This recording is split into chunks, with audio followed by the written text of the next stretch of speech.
सर्दियों की एक शांत सुबह, लेकिन इस ठंडक के बीच एक कमरे में कुछ अनहोनी घटने वाली थी। डॉक्टर भीमराव अंबेडकर की आंखें धीरे धीरे खुली, लेकिन आज का दिन कुछ अलग था। उनकी हर सांस में एक गहरा एहसास था, जैसे उनका अंत करीब आ रहा हो। क्या उन्होंने अपने जीवन का मकसद पूरा कर लिया था? क्या उनकी अंतिम लड़ाई खत्म हो चुकी थी या कुछ अभी बाकी था?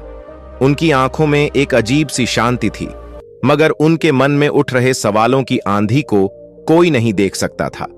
यह उनके आखिरी 24 घंटे थे, लेकिन इन पलों में ऐसा क्या घटा जिसने पूरे देश को हिलाकर रख दिया? क्या वह अपने संघर्षों से संतुष्ट थे या उनके भीतर अभी भी कुछ कहने की चाह बाकी थी? जानिए उस महानायक के आखिरी दिन की अनकही कहानी, जो आपको सोचने पर मजबूर कर देगी। 5 दिसंबर 1956 की सुबह थी। एक सर्द सुबह, जब सूरज की हल्की किरणें डॉक्टर अंबेडकर के कमरे में धीरे धीरे फैल रही थीं। उन्होंने अपनी आंखें खोलीं और एक गहरी सांस ली। आज की सुबह कुछ खास थी। यह वही सुबह थी जो उनके जीवन के अंतिम दिन का हिस्सा बनने वाली थी, लेकिन उन्हें इसका शायद थोड़ा ही एहसास था। डॉक्टर अंबेडकर धीरे से उठे और अपने कमरे में रखी भगवान बुद्ध की मूर्ति के सामने बैठ गए। वह हर सुबह ऐसा ही करते थे। उनके लिए यह पूजा या प्रार्थना से बढ़कर थी। यह उनका खुद से और अपने विचारों से जुड़ने का एक तरीका था। उन्होंने भगवान बुद्ध की मूर्ति को देखा और मन ही मन सोचा, मैंने जो किया, क्या वह सही था? क्या मैंने समाज को उस दिशा में ले जाने का काम किया जिसका सपना मैंने देखा था? उनके मन में कई सवाल उठ रहे थे। वह इन सवालों का जवाब ढूंढ रहे थे, लेकिन उन्हें शांत भी महसूस हो रहा था। डॉक्टर अंबेडकर का जीवन हमेशा संघर्षों से भरा रहा था। उन्होंने समाज के कमजोर वर्गों के लिए लड़ाई लड़ी, उन्हें बराबरी का हक दिलाने की कोशिश की। लेकिन क्या उनका काम पूरा हुआ था? क्या अब उनका जीवन अंतिम पड़ाव पर था? यह सवाल उनके मन में थे, लेकिन उनके चेहरे पर एक अजीब सी शांति थी। आज सुबह उन्होंने अपनी पत्नी सविता से कहा, मुझे लगता है कि अब मेरे पास ज्यादा समय नहीं बचा है। उनकी पत्नी यह सुनकर हैरान हो गई। उन्होंने पूछा, आप ऐसा क्यों कह रहे हैं? तबीयत ठीक नहीं लग रही? डॉक्टर अंबेडकर ने धीमे से कहा, नहीं, ऐसा कुछ नहीं, पर कुछ है जो मुझे अंदर से यह एहसास दिला रहा है कि अब मेरा काम पूरा होने वाला है। उनकी पत्नी थोड़ी चिंता में पड़ गई, लेकिन उन्होंने कुछ नहीं कहा। सुबह का समय था और डॉक्टर अंबेडकर धीरे धीरे अपनी किताब लिखने की तैयारी कर रहे थे। उनका कमरा किताबों से भरा था। यह किताबें उनके जीवन का अटूट हिस्सा थीं। वह लिखते लिखते अचानक अपनी पुरानी यादों में खो गए। उनके जीवन के कुछ सबसे महत्वपूर्ण पल उनकी आंखों के सामने घूमने लगे। वह समय जब उन्हें पहली बार स्कूल में भेदभाव का सामना करना पड़ा था। कैसे उन्हें बाकी बच्चों से अलग बिठाया जाता था, सिर्फ इसलिए क्योंकि वह दलित थे। उन्हें वह दिन याद आया जब उन्होंने ठान लिया था कि वह इस असमानता को खत्म करके रहेंगे। तभी से उनका संघर्ष शुरू हुआ था। फिर उन्हें वह पल याद आया जब उन्होंने विदेश जाकर पढ़ाई की थी। वह दिन भी याद आया जब उन्होंने भारत लौटकर समाज के कमजोर वर्गों के लिए अपने जीवन का सबसे बड़ा आंदोलन शुरू किया था।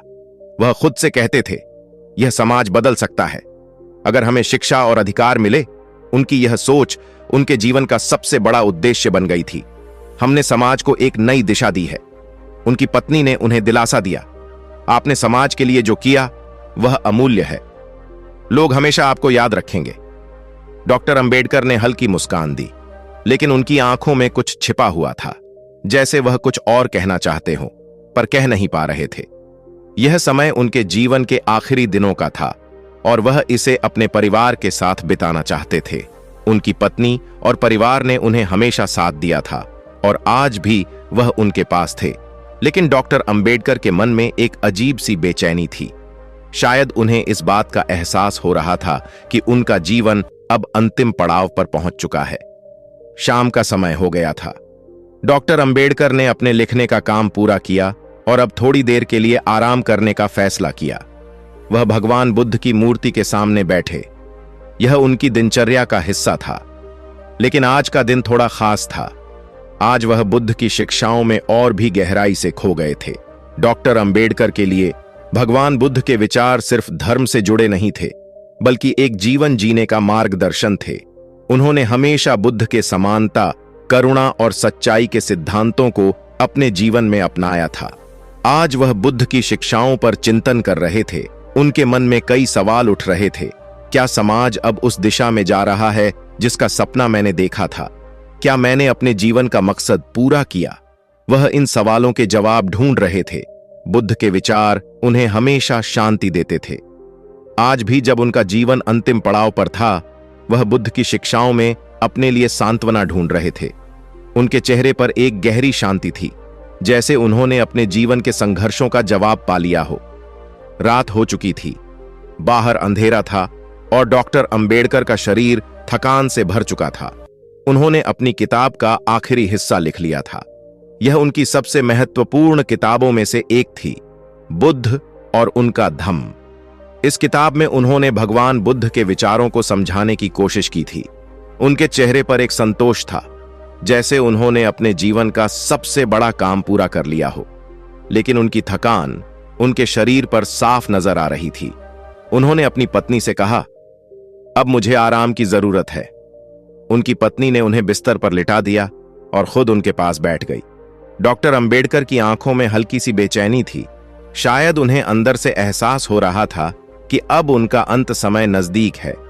वह धीरे धीरे नींद में चले गए, लेकिन उनकी सांसों में